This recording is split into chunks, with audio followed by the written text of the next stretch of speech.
முன்னாள் மேதகு ஆளுநர் எங்கள் அண்ணன் இல கணேசன் அவர்கள் இல்லை என்று மனம் ஏற்க மறுக்கிறார். ஏனென்றால் நாங்கள் இருவரும் 1974 இணைந்து பணியாற்றி இருக்கிறோம்.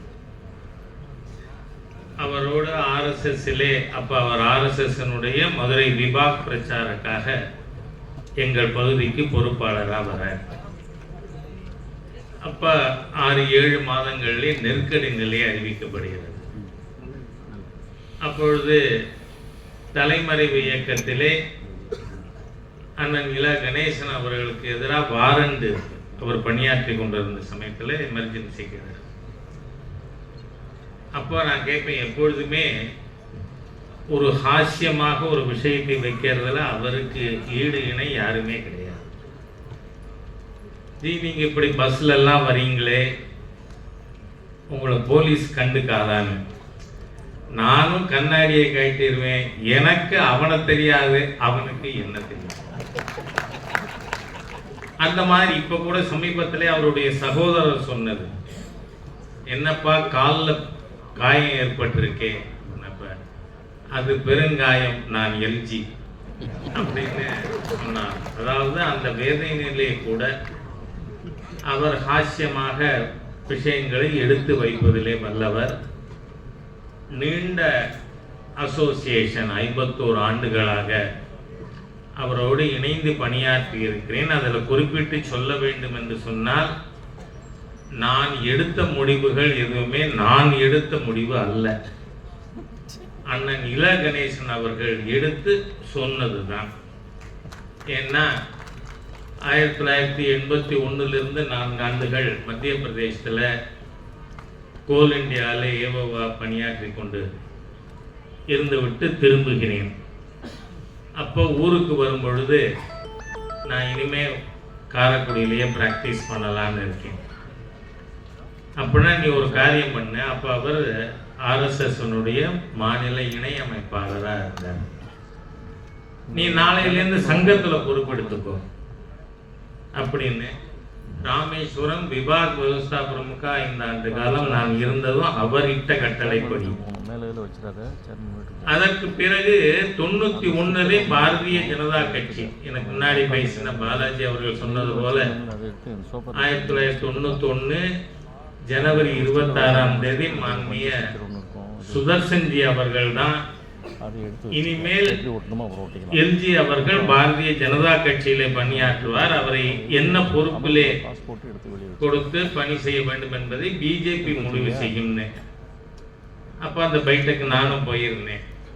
அப்ப விளையாட்டா சொன்னேன், பிஜேபி நாளிலிருந்து ஹெவி வெயிட் பார்ட்டி. நீங்க பாத்தீங்கன்னா 15 நாட்களுக்குள் பிப்ரவரி 14 நான் சிவகங்கை மாவட்ட அமைப்பாளராக அறிவிக்கப்பட்டது அண்ணன் எல்ஜி அவர்கள். அதுக்கு முன்னாடி பிஜேபியில் நான் போட்டியிட்டு இருக்கேன் 89. அப்பையும் அவர் தான் போட்டியிட சொல்லி பண்ணித்தது. ஆகவே பல்வேறு விஷயங்கள் நாம் சொல்லிக்கொண்டே போக முடியும். எசென்ஷியலி எல்ஜி ஒரு ஆர்கனைசேஷன் லீடர். நீங்க பார்த்தா தமிழ்நாட்டில் ஒவ்வொரு பகுதியிலிருந்தும் தேடி தேடி ஒருவருக்கு பொறுப்பு கொடுத்து ஒரு டீம் உருவாக்கிய ஒரு பெருமை தமிழக பிஜேபியில யாருக்காவது உண்டுன்னு சொன்னா அது exclusive privilege of LG. LG தான் அந்த மாதிரியா ஒவ்வொருத்தரையும் பார்த்து பொறுப்புகள் கொடுத்து பணியாற்ற வைத்தார். ஏன்னா doing and getting it done ரெண்டுமே இருந்தால் தான் ஒருவர் தலைவராக பரிணமிக்க முடியும்.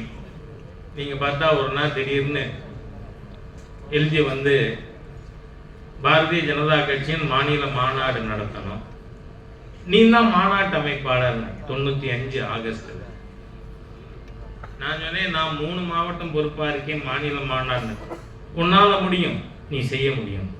அந்த மாதிரியே நீங்க பார்த்தீங்கன்னு சொன்னா ஆர்கனைசேஷன்ல திரு பொன் ராதாகிருஷ்ணன் அவர்கள், நான் இந்த மாதிரியாக மாநிலம் முழுவதும் இருக்கின்ற நிர்வாகிகளை பொறுப்பை கொடுத்து அதை செய்ய வைத்தவர். கட்சியில் பயிற்சி முகாம்ங்கிறது நாம் அதை இன்னும் தொடர வேண்டிய அவசியம் இருக்கிறது. பயிற்சி முகாம்கள்ங்கிறதுக்கு முகவரி கொடுத்தார். அப்பையும் பெருமைக்கு சொல்லிக்கல, அதையும் நீ பண்ணுனார். ஆகவே அவர் அந்த மாதிரியாக யாராக இருந்தாலும் அவர்களுக்கு பொறுப்பை கொடுத்து செய்ய வைத்து ஊக்கப்படுத்தி ஒரு டீம் ஆஃப் லீடர்ஷிப்பை தமிழ்நாட்டில் பாரதிய ஜனதா கட்சிக்கு அடித்தளம் போட்டது எல்ஜி அவர்கள் தான். 51 ஆண்டுகளாக எங்கள் வீட்டில் அவர் ஒரு உறுப்பினர், அவர் வீட்டில் நான் ஒரு உறுப்பினர். அதனால எப்போ போனாலும் முதல்ல மன்னி சாப்பிட சொல்லுவோம். அந்த மாதிரி வீட்டில் ஒரு நபராக 51 ஆண்டுகள் நாங்கள் பழகி இருக்கோம். அதனால தான் இன்னமும் ஒத்துக்க முடியலை, எல்ஜி அவர்கள் நம்மிடையே இல்லை என்று நம்மால் ஏற்க முடியவில்லை.